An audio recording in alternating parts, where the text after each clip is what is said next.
आज Doubtnut app download करें। Doubtnut पर अपने सभी गणित, रसायन विज्ञान, भौतिक विज्ञान और जीव विज्ञान के डाउट्स का करो सफाया। बस प्रश्न की फोटो खींचो, एक ही प्रश्न को क्रॉप करो और तुरंत वीडियो सोल्यूशन पाओ। अभी डाउनलोड करें। इस क्वेश्चन में गिवन है एक वृत्ताकार खंड की त्रिज्या r मीटर है तथा वह अपने केंद्र पर 60 डिग्री का कोण बनाता है। उसमें I एम्पियर की धारा इसके केंद्र पर उत्पन्न चुंबकीय क्षेत्र की दिशा ज्ञात कीजिए। इस क्वेश्चन में हमें क्या गिवन है कि ये जो रेडियस है, यहाँ से ये जो हमारा रेडियस है इसकी वैल्यू क्या है, ये रेडियस जो है इसकी वैल्यू r हमें गिवन है। इसमें धारा I बह रही है। अभी धारा इस तरह से जा रही है, धारा जो है हमारी यहाँ से इस वायर से निकल रही है, इस वायर से, और यहाँ से ऐसे ऐसे इसमें धारा बाहर निकल जा रही है। अब हमें इस O पॉइंट पर चुंबकीय क्षेत्र की तीव्रता ज्ञात करनी है तथा चुंबकीय क्षेत्र की दिशा हमें निकालनी है।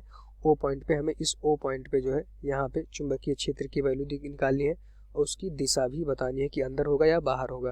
तो जैसा कि हमें पता है कि अगर कोई भी इस तरह का क्वेश्चन दिया, वृत्ताकार खंड हो, तो उसकी जो चुंबकीय क्षेत्र होती है उसके केंद्र पर कोई भी वृत्त हो, इस तरह से अगर पूरा वृत्त होता तो उसकी चुंबकीय क्षेत्र पर जो बी की वैल्यू होती है, बी की वैल्यू क्या होती है, mu not upon 4 pi 2 pi I upon R. अगर उसमें आई धारा बह रही होती और उसकी त्रिज्या अगर आर होती तो ये 2 पाई क्या होता है, 2 पाई क्या होता है, ये सेंटर पे और उसके केंद्र पे जो पूरा वृत्त बनने में जो एंगल होता है, 2 पाई। अभी पूरा पाई से स्टार्ट करेंगे, 0 से 2 पाई चलेगा तो हमारा पूरा वृत्त बन जाएगा।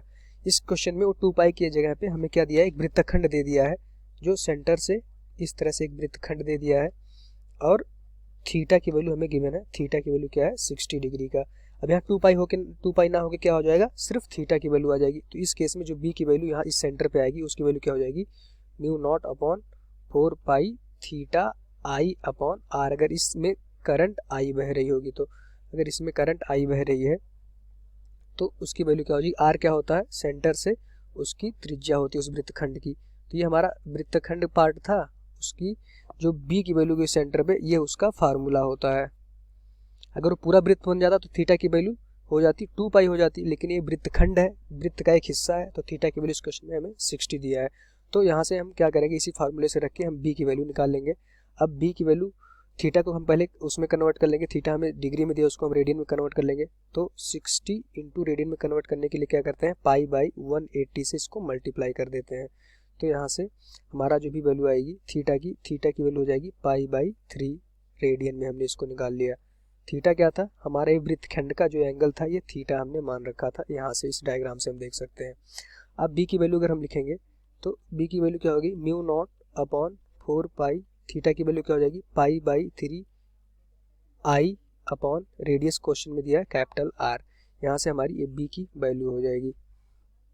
अब म्यू नॉट अपॉन 4 पाई की वैल्यू क्या होती है, 10⁻⁻⁷ पूरी वैल्यू डाल दोगे। अगर बी की value mu not upon 4 pi की वैल्यू क्या होती है, 10⁻⁻⁷, इसको इधर देखेंगे, pi by 3 I into R. Current उसमें फ्लो कर रही थी आई की, हमने ऐसा मान रखा, कैपिटल उसमें आई एम्पियर की धारा, कैपिटल आई माना है तो यहाँ कैपिटल आई लिख देंगे।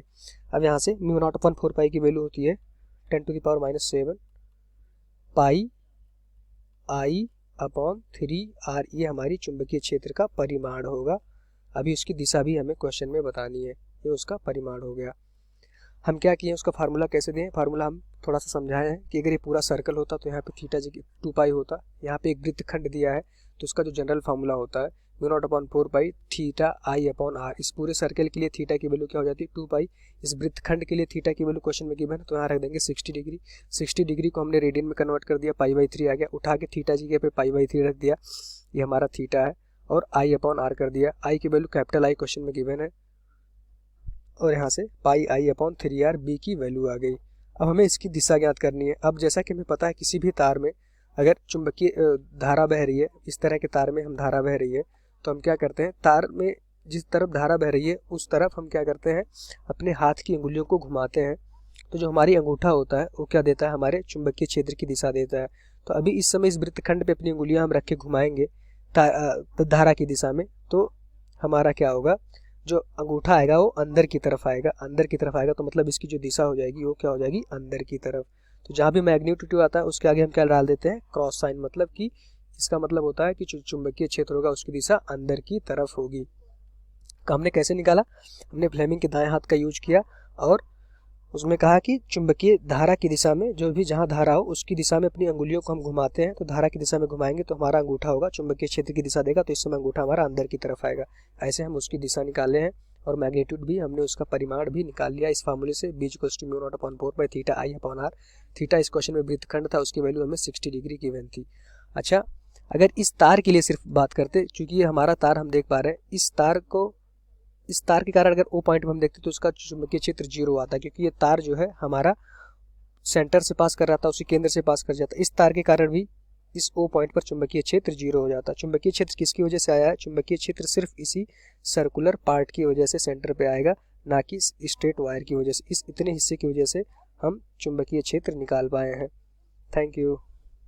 कक्षा 6वीं से 12वीं से लेकर नीट, IIT, JEE वो एडवांस के लेवल तक 1 करोड़ से ज़्यादा छात्रों का भरोसा। आज ही डाउनलोड करें डाउटनेट ऐप या व्हाट्सएप करें अपने सारे डाउट्स 8400 400 400 पर।